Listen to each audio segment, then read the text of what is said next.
국가와 개인 간의 파워게임에서 개인이 국가를 무너뜨릴 확률이 얼마나 될까요? 단 몇 시간 만에 왜곡되어 있는 유럽 환율 체제를 무너뜨리려는 조지 소로스, 그리고 이를 막기 위해 고분분투하는 영란은행의 치열한 공방전을 시간순으로 파헤쳐 보겠습니다. 앞에서 말한 유럽 환율 체제는 유럽 경제의 안정을 위해 1979년부터 시작한 고정환율제의 일종인 통화체제입니다. 유럽은 2차 세계대전 이후부터 통합된 유럽을 꿈꿔왔고 이 꿈은 유로화의 탄생으로 이어집니다. 1957년 3월 프랑스, 독일, 이탈리아 등 6개국이 유럽 경제공동체 조약을 체결한 시점부터 1992년 12개국이 참여한 마스트리흐트 조약, 그리고 마스트리흐트 조약에 근거하여 유럽은 하나의 정치, 경제, 통합을 이루게 되고 유럽연합은 1998년 7월 유럽중앙은행을 설립하며 1999년 1월 1일부터 유로화가 정식으로 유통되기 시작했죠. 유로화는 여러 나라가 새로운 화폐를 만들어 함께 쓰는 통화동맹 형태의 고정 환율 제도입니다. 너무나 당연하게 유로화를 쓰는 국가들은 화폐 가치가 완벽하게 고정될 겁니다. 하지만 유로화에는 치명적인 단점이 존재합니다. 통합된 화폐를 사용해서 하나의 거대한 시장을 만들어냈지만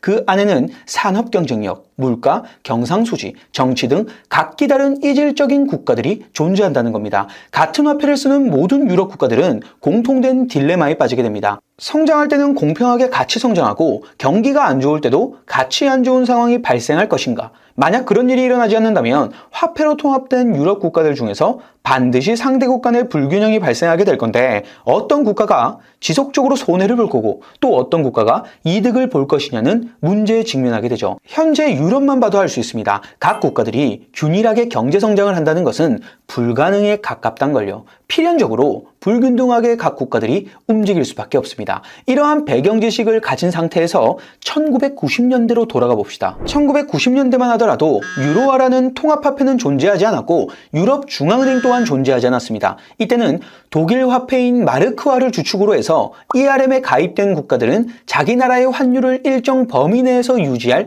의무가 있었습니다. 이때 파운드와 리라는 플러스 마이너스 6%, 다른 통화들은 플러스 마이너스 2.25% 환율 변동폭을 설정해 놓은 일종의 느슨한 수준의 고정환율제로 유지했다고 볼 수 있죠. 당연히 고정환율제 성격이 강했기 때문에 각 나라의 통화 가치를 유지하기 위해서는 독자적인 통화 정책과 재정 정책을 자유롭게 운영할 수 없었을 겁니다. 그래서 많은 유럽 국가들이 독일의 중앙은행인 분데스방크의 통화 정책 방향을 따라가며 자국 화폐의 가치를 유지했었죠. 그런데 당시 영국 입장에서는 이렇게 유럽 내에서 독일이 막강한 영향력을 키워나가는 게 부담스러울 수밖에 없습니다. 영국 파운드는 줄곧 유럽 내에서뿐만 아니라 세계적으로 기축통화 역할을 담당했던 강력한 패권 국가였습니다. 이런 영국이 유럽권을 독일에게 다 내어줄 순 없었을 겁니다. 그리고 독일을 주축으로 이루어진 공동체 내에서 영국의 입지를 강화하기 위해서는 영국이 해당 공동체에 들어가서 독일의 영향력이 더 이상 커지지 않도록 제재하려는 노력을 하는데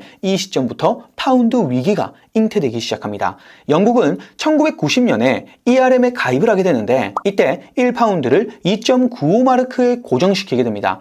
영국은 1파운드당 독일 2.95마르크화를 기준으로 플러스 마이너스 6% 변동폭으로 환율을 움직일 수 있었는데 애초에 비율을 결정할 때 마르크화에 비해 너무 파운드화가 지나치게 고평가되어 있는 상태였습니다. 영국이 왜 이렇게 결정했는지는 분명히 정치적인 목적이 숨어 있겠지만 결국 파운드화의 고평가를 감수하면서 국내외 경제정책을 운영하게 되는데 문제는 1990년대 영국 경제가 그리 좋지 않았던 겁니다. 심지어 파운드화도 타국에 비해 너무 고평가되다 보니 자국 기업들의 수출까지 부진하며 계속해서 침체기에 빠져 있게 된 겁니다. 영국 입장에서 자국 경제를 회생시키기 위해선 금리를 낮추며 유동성을 공급하는 것인데 1파운드의 2.95마르크를 지키기 위해선 그럴 수 없는 노릇인 거죠. 이에 반해 독일은 영국과 입장이 달랐습니다. 베를린 장벽이 무너진 지 얼마 되지 않은 시기였죠. 이제 막 통일을 한 상태였기 때문에 동독의 재건에 막대한 돈을 써야 했고 이와 동시에 통화 안정을 위한 노력까지 해야 하는 상황이었습니다. 당연히 통일로 인해 과도한 지출이 일어나게 되고 이로 인해 물가가 상승하기 시작하자 독일은 인플레이션을 방지하기 위해 금리를 인상하기 시작합니다.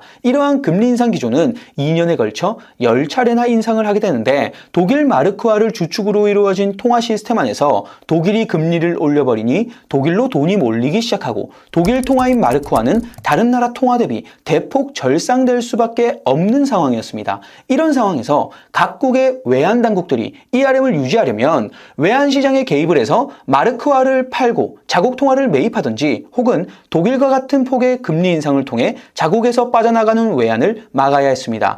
그런데 이때 영국은 금리를 인상할 수 없는 상황이었죠. 안 그래도 자국 경제가 침체기고 어려워 죽겠는데 금리까지 인상해버린다면 국내 경제는 더 심각한 침체를 맞이했을 겁니다. 불황이 길어지니 국민들 사이에서 정부에 대한 불만도 증폭되기 시작했죠. 환율은 고정돼 있고 금리도 인상 못하니 일단 독일한테 가서 금리 인상을 멈추고 금리 좀 인하해달라고 부탁할 수도 있지만 독일도 인플레로 고생을 하고 있기 때문에 영국을 위해서 무작정 금리를 인하할 순 없는 상황이죠. 이때 조지 소로스가 고정환율제의 불균형 상태를 포착했던 겁니다. 소로스는 영국의 상황을 간파하고 영국 파운드화의 가치가 마르크화에 비해 너무 고평가되어 있기 때문에 영국 중앙은행이 반드시 파운드화의 가치를 평가절하할 것이라고 예측을 하게 됩니다. 소로스는 1992년 9월부터 본격적으로 파운드화를 팔면서 독일 마르크화를 사기 시작합니다. 환율이 움직이지 않는다면 1파운드당 2.95마르크화잖아요. 그런데 영국보다 독일 금리가 더 높습니다. 똑같은 화폐 구매력이면 당연히 이자 많이 주는 곳으로 가야겠죠. 파운드를 마르크화로 바꾸는 겁니다. 소로스는 대량의 파운드를 대출받기 시작합니다. 그리고 그 파운드화를 마르크화로 바꾸는 거래를 계속 반복하는 거죠. 이 과정에서 만약 영국 정부가 고정되어 있는 환율을 방어하는 걸 포기한다면 파운드 가치가 크게 하락하게 되는데 파운드 가치가 하락했을 때 마르크화로 파운드화를 다시 사서 대출금을 갚고 환차익을 먹는 구조인 겁니다. 소로스의 이러한 차익 거래를 막기 위해서는 파운드화를 매수하는 세력이 필요할 겁니다. 그런데 지금 이 상황에서 어떤 바보가 파운드화를 매수합니까? 매수 세력이 없겠죠. 그럼 파운드 가치가 하락하도록 놔두나요? 아닙니다. 이때 영국 중앙은행이 등장해서 파운드화를 매입하는 거죠. 파운드화를 매입하는 동시에 마르크화를 매도하는 거래를 하는 겁니다. 영국 정부는 투기 세력들에게 단호하게 영국의 환율 정책은 변함없을 것이라고 공개적으로 발표합니다. 현재의 환율 수준을 사수하기 위한 정책 당국의 의지를 보여주는 거죠. 그런데 파운드화의 매도 거래는 계속해서 쏟아져 나오게 됩니다. 소로스를 비롯한 많은 투기 세력들의 파운드화 투매가 계속되니까 결국 영국이 금리를 인상하게 되는데 금리만큼은 절대 올리지 않을 것 같았던 영국이 금리를 인상했다는 말은 더 이상 환율 방어를 위해 쓸 수 있는 카드가 없다는 말이기도 하죠. 소로스는 더욱더 거세게 파운드화를 매도하기 시작했고 같은 날에 추가로 금리를 다시 인상하며 어떻게든 환율을 방어하기 위한 노력을 하지만 영란은행이 외환시장에서 쏟아져 나오는 파운드를 모두 매입하기에는 역부족이었습니다. 이제 남은 선택은 하나입니다. ERM을 탈퇴하는 겁니다. 당시 영국 총리였던 메이저 총리는 환율 방어를 포기하고 ERM 탈퇴를 공식 발표하게 됩니다. 파운드화를 매입하던 강력한 주체 영란은행이 사라지니 파운드 환율은 급락하게 되고 파운드당 2.95마르크에서 2.40마르크까지 하락하게 됩니다. 파운드화는 마르크화 대비 10% 정도 평가 절하되는데 당시 소로스는 100억 파운드를 매도해서 환율 변동분인 10% 정도의 수익률을 기록하며 약 10억 파운드라는 엄청난 이익을 챙기게 됩니다. 영국 파운드화 공격은 고정환율제의 허점을 이용해 한 개인이 국가를 무너뜨린 대표적인 사건으로 항상 등장하는 사례이기도 합니다. 영상 시청해주셔서 감사합니다.